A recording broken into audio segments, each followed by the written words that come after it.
ServSafe isn't just a test, it's the gateway into the food service world. But for many high school culinary students, first-time kitchen workers, and even future chefs, it can sometimes feel a bit overwhelming. The questions are tough. The answers, they all sound right, and sometimes they blend into each other. And critical thinking, that's the missing ingredient most students never get taught. That's why we're creating ServSafe with Clarity. In this series, I will go beyond the textbook, beyond the memorization, and teach you how to slow down, to think like a food safety manager, and back into the right answer using logic, real-world kitchen examples, and chef-tested strategies. If you've ever stared at a ServSafe question and thought, I have no idea what they're even asking, this series is for you. Welcome to ServSafe with Clarity, where we train tomorrow's food service workers one question at a time. Before we dive into how to work backwards to identify the correct answer to these often complex and intentionally tricky questions, take a moment to carefully read both the question and the multiple choice options on the next slide. I'll pause for about 15 seconds to give you time to review. Then we'll go beyond simply choosing an answer. I'll explain the reasoning behind each option, why it's correct or incorrect, and help you better understand how to approach similar questions on the actual exam. If you're an instructor using this video in class, feel free to pause here and give your students time to read and answer the questions to the best of their ability.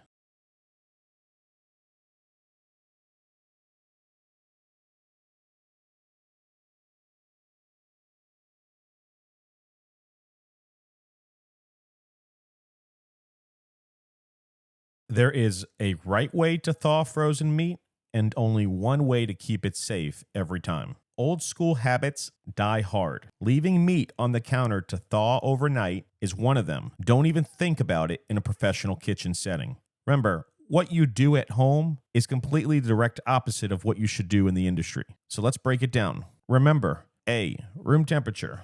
That's a bacteria party in slow motion. B, standing water in a sink. Even worse, that's stagnant and full of potential cross-contamination because where there's water, there's the opportunity for bacteria growth. D, warm running water. Nope, the outer surface will climb into the danger zone way before the inside thaws. C, microwave, if cooked immediately. This is allowed. It's part of one of the ways you can thaw food properly.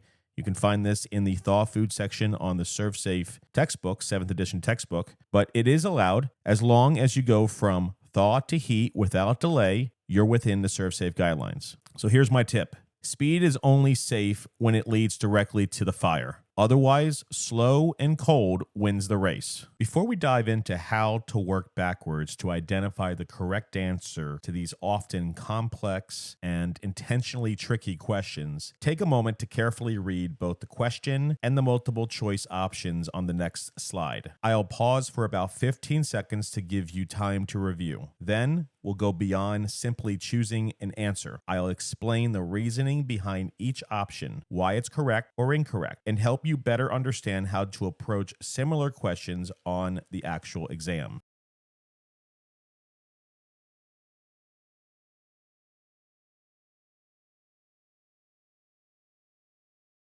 Question 12, mastering the hand washing clock.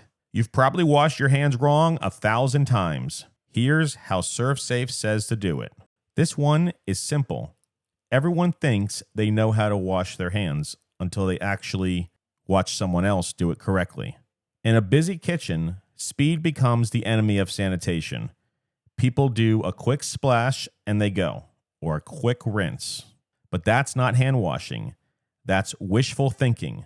ServSafe requires 15 seconds of actual scrubbing with soap.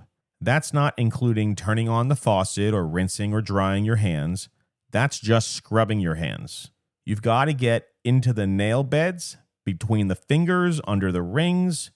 In fact, most operations will make you take off your jewelry because those are the hidden spots where bacteria loves. Option A and B, that's barely enough time to get your hands wet. D, 20 seconds is the total process. But C, 15 seconds of scrubbing, that's what we're looking for. So here's a reminder. If your hands still smell like onions or garlic, they're probably still dirty. Wash like your mother's health depends on it. Before we dive into how to work backwards to identify the correct answer to these often complex and intentionally tricky questions, take a moment to carefully read both the question and the multiple choice options on the next slide. I'll pause for about 15 seconds to give you time to review. Then we'll go beyond simply choosing an answer. I'll explain the reasoning behind each option, why it's correct or incorrect, and help you better understand how to approach similar questions on the actual exam.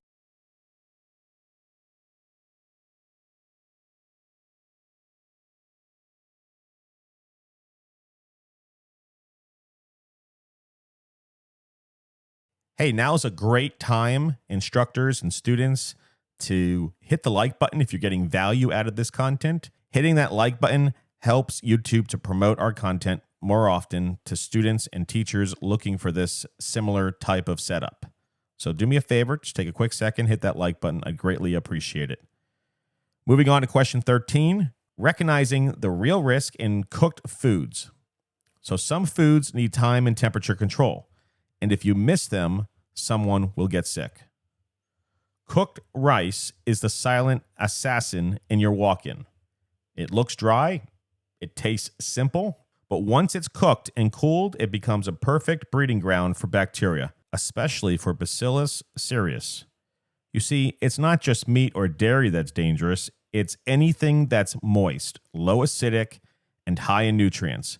Cooked grains check every box. Let's look at the choices. Dried pasta, no moisture. Whole apples, acidic, but they're stable. Ketchup, preserved with acid. Cooked rice, moist, neutral pH, and usually batch prepared. That's your danger zone. So here's my chef's perspective. Just because it's vegetarian doesn't mean it's always safe. Treat it like raw meat, cold, covered, and clocked. Before we dive into how to work backwards to identify the correct answer to these often complex and intentionally tricky questions, take a moment to carefully read both the question and the multiple choice options on the next slide.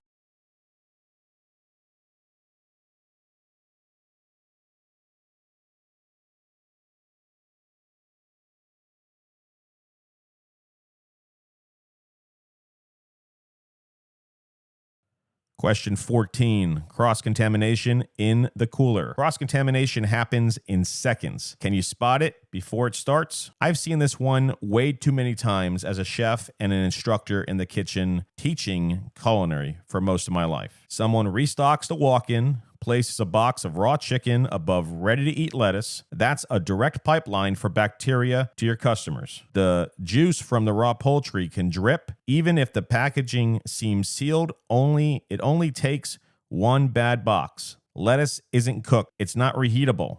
Once it's contaminated, it's served that way. So option A is what you should be doing. Option C is proper cooking. Option D shows good hygiene. And option B only sets the perfect storm for a foodborne illness. So here's my chef's rule. If it's raw, it goes low. Always. Never above, keep it below.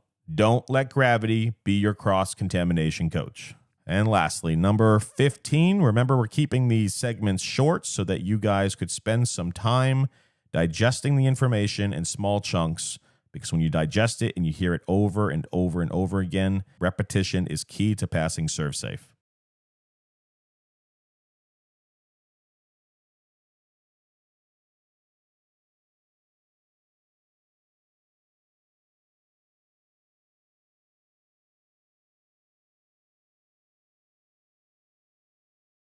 So question 15 is on cold food, warm liability. Cold holding rules matter, but do you know the exact maximum temperature allowed? 41 degrees Fahrenheit is the magic number in food safety. It's the top of the cold safe range. Anything above it, and you're giving bacteria room to grow, because we call that the temperature danger zone. 45 degrees Fahrenheit might be allowed for shelled eggs or milk in certain cases, but it's not the standard for all temperature control for safety food, TCS foods. 32 degrees Fahrenheit is freezing. You don't need to go that far unless you're storing ice cream. 40 degrees Fahrenheit is nice, but the law gives you a strict upper limit of 41 degrees Fahrenheit. Remember, temperature danger zone, 41 degrees Fahrenheit to 135 degrees Fahrenheit. Anything in between is where bacteria is going to thrive. So when your delivery arrives, grab the thermometer, not the invoice. If that box of fish reads 43 degrees Fahrenheit, you better reject it. Don't think twice. Here's my final chef reminder. When in doubt, temp it out. The number doesn't lie. Thank you for watching. If our channel or videos have been valuable to you in your journey, whether for passing your manager industry certification exam or providing encouragement along the way, we'd love to hear directly from you. Please feel free to share your story with us at fsc.instructor@gmail.com. If you found value in this content, please hit that like button. Only a small percentage of our subscribers have enabled all notifications, which helps you stay informed about new content, updates, and changes to our channel. Consider turning this on so you never miss the latest insights. Interestingly, 79% of our views come from viewers who are not yet subscribed. You can help grow our community and support more learners by subscribing today. For those looking for additional resources, we offer a complete study and review guide, organized chapter by chapter to enhance your learning alongside these videos. All Pro Safety Manager members can access this guide on our community tab.